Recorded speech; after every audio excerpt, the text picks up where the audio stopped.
Hello जी, अस्सलाम वालेकुम। Here with another video. और इसमें मैंने एक छोटी स्टोरी शेयर करनी है। जब मैं पहली दफ़ा चाइना आया हूँ, तो मैंने बहुत सी चीज़ों में एक चीज़ ये भी नोटिस की कि यहाँ पे इलेक्ट्रिक बाइक्स हैं, वो बहुत ज़्यादा हैं। और इन नो टाइम मुझे रियलाइज़ हो गया कि वो क्यों हैं।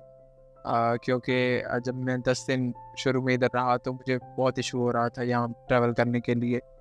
इवन तो इनका जो इंटरनल सिटी के अंदर जो है ट्रांसपोर्ट वाला सिस्टम बहुत अच्छा है। बसेस हैं, साइकिल्स हैं, इसके अलावा सबवे है, ट्रेन्स हैं, तो उस पे आप ट्रैवल कर सकते हो। लेकिन जब शॉर्ट डिस्टेंस ट्रैवल करना पड़ता था, तो मुझे बहुत इशू होता था। तो मुझे ये फ़ील हो गया कि अगर चाइना में थोड़ा-सा लॉन्ग टर्म के लिए रहना है, तो इधर जो है वो बाइक ज़रूरी है। बाइक की इस ज़रूरत को पूरा करने के लिए चलते हैं और अपने लिए कोई अच्छी सी बाइक ढूँढते हैं, क्योंकि बाइक के बगैर चाइना में मेरा नहीं ख्याल कि गुज़ारा हो। तो चलते हैं, अपने लिए कोई अच्छी सी बाइक ढूँढते हैं।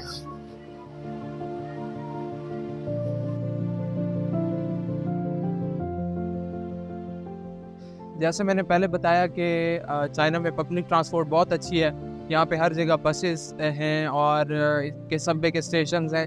लेकिन क्योंकि मैं फॉरेनर हूँ और इनकी सारी इंस्ट्रक्शंस तकरीबन लिखी होती हैं चाइनीज़ में, और मेरी चाइनीज़ एटलीस्ट पढ़ने में उतनी अच्छी नहीं है। और इस वजह से मुझे बड़ी प्रॉब्लम होती है कि नेक्स्ट स्टेशन जहाँ मैंने जाना है वो कहाँ है। तो इस वजह से मैं ये सारी फैसिलिटीज़ जो है ना स्पेशली वो अवेल नहीं कर सकता। तो बाइक अब इधर नीड है, और बाइक भी क्योंकि इलेक्ट्रिक ही लेनी पड़ेगी। और इलेक्ट्रिक बाइक के 2 कंपोनेंट्स मेन होते हैं, अनलाइक अ मोटर बाइक जो पाकिस्तान में आम है। उसमें एक होती है एक बैटरी, और दूसरा होती है मोटर। तो इन 2 चीज़ों को मद्देनज़र रखते हुए हमने देखना है कि हमारे लिए एक अच्छी बाइक क्या होगी। पर्सनली मुझे लगता है कि लॉन्ग रेंज के लिए जिसकी बैटरी अच्छी हो, वो 72 वोल्ट एटलीस्ट हो, जो हमारा गुज़ारा कर जाए। और मोटर मैं एम कर रहा हूँ कि 1500 वॉट होती है, या जिस तरह भी उसका यूनिट होता है, वो वाली मिल जाए। तो देखते हैं हमें कौन-सी अभी ऑप्टिमम हमारे लिए जो है वो बाइक मिलती है, तो चलते हैं और अपने लिए एक अच्छी सी बाइक ढूँढते हैं। हाँ जी, तो हम पहुँच चुके हैं इधर। इधर आप देख सकते हैं कि बहुत सारी शॉप्स हैं, इनकी बाइक्स की अलग-अलग जो हैं ये ब्रांड्स हैं। और चल के देखते हैं। इधर ये कैटेगराइज़ करना बहुत इम्पोर्टेंट है। ये छोटी जो बाइक्स होती हैं ये मोस्टली लड़कियों के लिए होती हैं, लड़कियाँ चला रही होती हैं। ये जिस तरह ये खातून जा रही हैं इस बाइक पे, तो मोस्टली ये लड़कियाँ ही इधर यूज़ करती हैं, स्टूडेंट्स जो होती हैं। उससे थोड़ी सी बड़ी या फिर थोड़ी सी जैसे कहीं एलिवेटेड शेप जो है ये इस तरह की है। और ये इस तरह डीअसेंबल खड़ी होती हैं, फिर जब कोई लेता है तो इसको इस तरह से असेंबल करते हैं। और जिस तरह इन्होंने इन लड़कियों के पास है, और इसका ब्रांड है लीमा। ब्रांड्स आपने याद रखने हैं क्योंकि ये इनकी कंपनीज़ जो है इंपॉर्टेंट होती हैं। उससे ये थोड़ी सी फिर बड़ी ये टेल जी की बाइक्स आ जाती हैं। ये टेल जी भी इधर बहुत फेमस है। ये सारी टेल जी की उस छोटी बाइक से थोड़ी सी जो है ना वो बड़ी बाइक्स खड़ी हुई हैं। इधर ये अपनी एडवर्टाइजमेंट कर रहे हैं टिकटॉक लाइव पे या इस तरह से कुछ, क्योंकि स्टूडेंट्स नए आए हैं तो ये उनके लिए भी एडवर्टाइजमेंट करते हैं।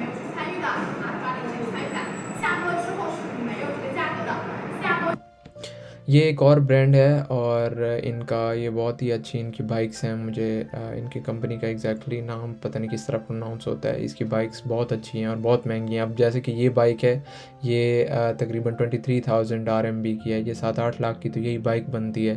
अब इसकी खासियत सारी ये उधर लिखी हुई थी, तो आप पहले बाइक देख लें कि ये काफ़ी फ्यूचरिस्टिक डिज़ाइन था और मुझे बहुत पसंद आया इसका। लेकिन ये ऑफ कोर्स बहुत ज़्यादा महंगी थी। और इसके ये पीछे हेडलाइट्स देखें, और इसका ये जो सारा जो डिज़ाइन था ओवरऑल ये सारा ही फ्यूचरिस्टिक था। और ये देखें आप, इधर फुटरेस्ट है और ये इसका डैशबोर्ड टाइप। ये ज़ीहो कंपनी है, ये इस तरह से करके कुछ कंपनी है। इसकी चाइनीज़ में प्रोनाउंसिएशन कुछ डिफरेंट है, लेकिन ये इसकी इंग्लिश में जो लिखा हुआ है यही समझ आ रहा है। ये इसकी कुछ स्पेसिफिकेशंस हैं जो आप देख सकते हैं, चाइनीज़ में लिखी हुई हैं। तो कोई ख़ास मुझे समझ आ नहीं रही था, जिसको इसको मज़ीद देखना है तो इसको ट्रांसलेट कर ले इसकी प्राइस और QR के साथ। अब यही उसी की तरह की एक बाइक थी, वही कंपनी थी। ये आफ्टर सेल्स जो है ना सर्विसेज भी प्रोवाइड करते हैं। ज़ाहिर है इतनी महंगी बाइक होगी तो वो फिर इन्हीं के पास लेके आते हैं। तो ये इलेक्ट्रिक बाइक है और बड़ी बाइक थी ये वाली भी। ये इनका एक और प्रोडक्ट था, ये डर्ट बाइक की तरह लग रही थी मुझे, तो मैंने सब पास जाके देखा तो बहुत इंटरेस्टिंग थी।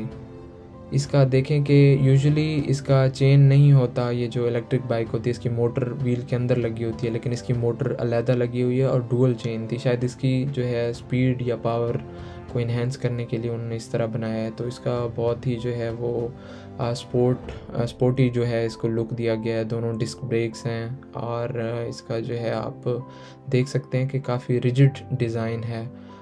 इसका बहुत ही स्पोर्टी जिस तरह होते हैं माउंटेन बाइक्स, डर्ट बाइक्स, जिस तरह डर्ट बाइक्स ही होती हैं गालबन, मुझे नाम एग्जैक्टली याद नहीं आ रहा, तो उस तरह से इसका कुछ डिज़ाइन है। दोनों आप मोटर और ये सामने बैटरी है, बैटरी भी आप देख सकते हैं। तो मुझे इसका डिज़ाइन काफ़ी पसंद आया। यह है जी यादिया की बाइक। यादिया की बाइक्स भी मुझे बहुत पसंद है क्योंकि ये चाइना का फेमस जो है ना इधर कंपनी है बाइक्स की।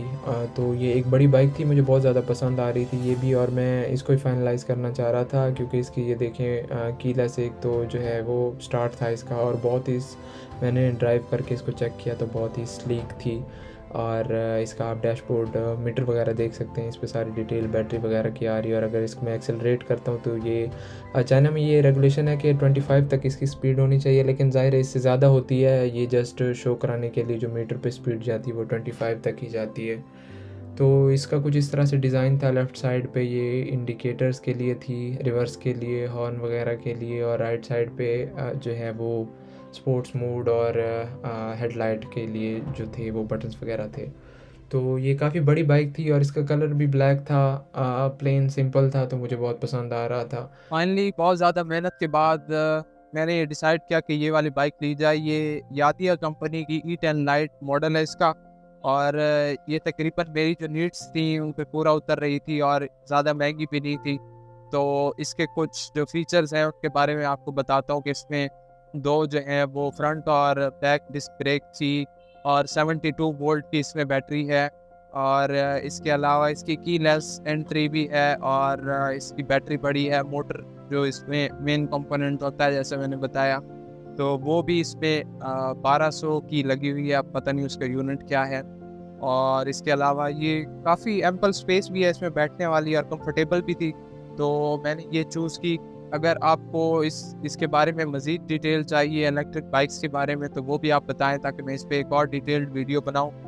ये जो है एक सिंगल चार्ज पे तकरीबन 80 to 90 किलोमीटर्स करती है। इसकी एक ऐप है, क्योंकि मैं इस बाइक को यूज़ कर रहा हूँ, तो 80 to 90 किलोमीटर्स एक पर्सन के साथ करती है, और अगर 2 पर्सन हो तो वो 10 किलोमीटर तकरीबन कम हो जाता है। और इसकी ऐप में आप इसको अनलॉक कर सकते हैं, इसको ट्रैक कर सकते हैं कि ये कहाँ पे है, मज़ीद कितनी चार्जिंग है और कितना ट्रैवल मज़ीद कर सकेगी। तो इस तरह के इसमें फ़ीचर्स हैं, और बहुत कन्वीनियंट है ये बाइक। ड्राइव करने में भी काफ़ी कंफर्टेबल है, और बहुत अच्छी बाइक है और लॉन्ग लास्टिंग है। यादिया कंपनी यहाँ की फेमस एक ब्रांड कंपनी है, जिस तरह हमारे पाकिस्तान में होंडा है आई थिंक, तो उसी तरह इधर यादिया है। तो फिर मैंने डिसाइड की क्यों ना यही ली जाए, कि अगर चाइना में कुछ अर्सा रहना ही है तो फिर कोई अच्छी चीज़ हो ताकि कुछ दिन चल जाए। तो इसके बारे में अगर आपको कोई और डिटेल्स चाहिए हो तो कमेंट कीजिएगा, मैं कमेंट में ये पोस्ट कर दूंगा। और इसकी जो प्राइस है वो ये हमने दी है 4500 RMB की, जो तकरीबन पाकिस्तान में 1,80,000 बनता है। और इसका एक और भी बड़े मॉडल से, क्योंकि फॉरेनर्स में फिर वो अलाउड नहीं है, तो वो फिर हम नहीं ले सके क्योंकि उनके लिए लाइसेंस चाहिए होता है। तो खैर अभी के लिए ये लिए, इसके लिए इसकी आपको कोई और डिटेल चाहिए तो कमेंट करें। अभी के लिए इजाज़त दें, मिलते हैं ऐसी किसी और वीडियो में, तब तक के लिए अल्लाह हाफ़िज़।